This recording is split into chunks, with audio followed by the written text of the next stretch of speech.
மிஷினரிகள் மட்டும் இல்லாட்டினா இந்தியா இடுகாடாக, அதாவது சுடுகாடாக இருந்திருக்கும் அப்படின்னு கூறியவர் தந்தை பெரியார். ஏன்னா இந்தியாவில் மிஷினரிகள் சாதிச்சது ஏதோ கொஞ்சம் நஞ்சம் கிடையாதுங்க, அது எக்கச்சக்கமான சாதனைகள் இருக்குதுங்க.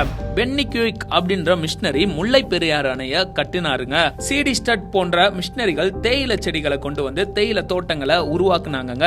மிஷினரி கிரகாம் ஸ்டைன்ஸ் யாருமே தொடாத குஷ்டரோகிகளை தொட்டு பராமரிச்சாருங்க. Robert de Nobili, Veeramamunivar, Peter Percival, collector Ellis Durai, G U. Pope Iyer, Johann Philipp, Ziegenbalg இவங்க எல்லாம் தமிழ் மொழியோட பாதுகாப்புக்காகவும் அதனோட பெருமையை உலகறிய செய்யவும் அரும்பாடுபட்டு இருக்கிறாங்க. மிஷினரி ராணியஸ் சிறை கைதிகளுக்குன்னு நல்வாழ்க்கைய உருவாக்குனாருங்க. 100க்கும் மேற்பட்ட பள்ளிக்கூடங்களை தென்னாட்டுல உருவாக்குனாருங்க. மிஷினரி ராணியஸ் அது மட்டும் இல்லாம ஆசிரியர் பயிற்சி பள்ளிகளையும் உருவாக்குனாருங்க.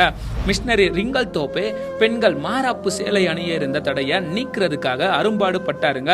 தாழ்த்தப்பட்ட மக்கள் உயர வழிவகை செய்தாருங்க மிஷினரி ரிங்கல் தோப்பே. அடுத்ததா மிஷினரி வில்லியம் கேரி சதி என்னும் உடன்கட்டை ஏறும் கொடிய பழக்கத்தை ஒழிக்க பாடுபட்டாருங்க.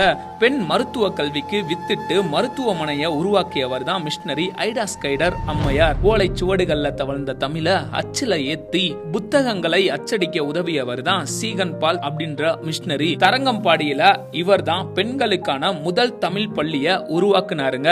சிவகாசியில வெடிமருந்து ஆலைகளை உருவாக்கி உலக அளவுல பிரபலமாக காரணமானவர் மிஷினரி ராக்லாண்ட் தான். எடித் மேரி பிரவுன் அப்படின்ற மிஷினரி வட இந்தியாவில மருத்துவ சேவை ஆற்றியதோடு பெண்கள் மருத்துவ கல்வி கற்கவும் மருத்துவ கல்லூரிகளை ஆரம்பிச்சாருங்க.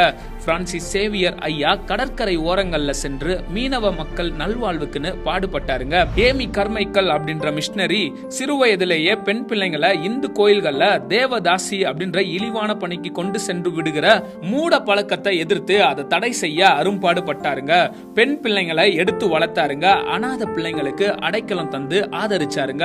லண்டன் மிஷன் சொசைட்டி மூலம் கொண்டு வரப்பட்ட உருளைக்கிழங்கு, முட்டைக்கோசு, கேரட் இதெல்லாமே நீலகிரி பகுதியில விளைவிக்கப்பட்டன. விவசாயம் அங்க செழிச்சுச்சுங்க.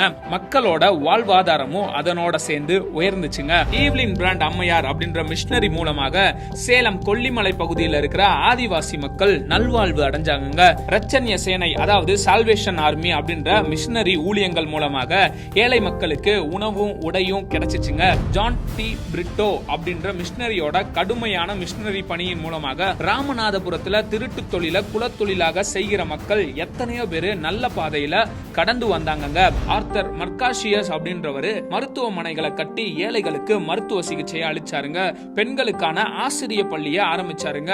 விதவை பெண்களின் மறுமலர்ச்சிக்காக போராடினாருங்க. இது மட்டும் இல்லாம நம்ம எல்லாருக்குமே தெரிஞ்ச அன்னை தெரசா அன்பின் பணியாளர் சபை ஒன்றை நிறுவி குழந்தைகள், பெண்கள், அனாதைகள், நோயாளிகள், முதியோர்கள், சமுதாயத்துல பின்தங்கி இருக்கிறவர்களுக்கு ஆதரவு கொடுத்தாருங்க. இன்னும் கொடுத்து கொண்டேதான் இருக்கிறாருங்க. மிஷினரிகள் வந்ததாலதான் ஆங்கில கல்வி நிறுவனங்கள் உருவாச்சு. விஞ்ஞான கருவிகளும் தொலைத்தொடர்பு கருவிகளும் நவீன வாகனங்களும் மருத்துவ உபகரணங்களும் எல்லாவற்றிற்கும் மேலாக ஒழுக்கமும் நாகரிகமும் உயர்கல்வியும் கிடைச்சிச்சுங்க. கொடுக்கப்பட்ட மக்களுக்கு கல்வி கிடைக்க முக்கியமான காரணம் கிறிஸ்தவ மிஷினரிகள் தான். கொடுக்கப்பட்ட மக்களுக்கு பஞ்சமி நலம் கிடைக்க காரணமானவங்க இந்த கிறிஸ்தவ மிஷினரிகள் தான். இன்னைக்கும் பட்டியலினத்தவர் அப்படின்னு அழைக்கப்படுகிற சமுதாயத்தால ஒடுக்கப்பட்ட ஒருத்தவங்க மேல் சாதி பிராமணனோட சரிக்கு சமமா உட்கார வச்சதுக்கு காரணம் யாரு? கிறிஸ்தவ மிஷினரிகள். பெண்கள் மார்பை மறைக்க வரி கட்டணும், அதை எதிர்த்து ஒழிக்க பாடுபட்டது யாரு? கிறிஸ்தவ மிஷினரிகள். பெண் குழந்தைங்க தேவதாசியா பிராமணர்களுக்கும் மேல் சாதி காரணங்களுக்கும் உடல் மூலமா சேவை செய்யணும், நடனம் மூலமா உற்சாகப்படுத்தணும்,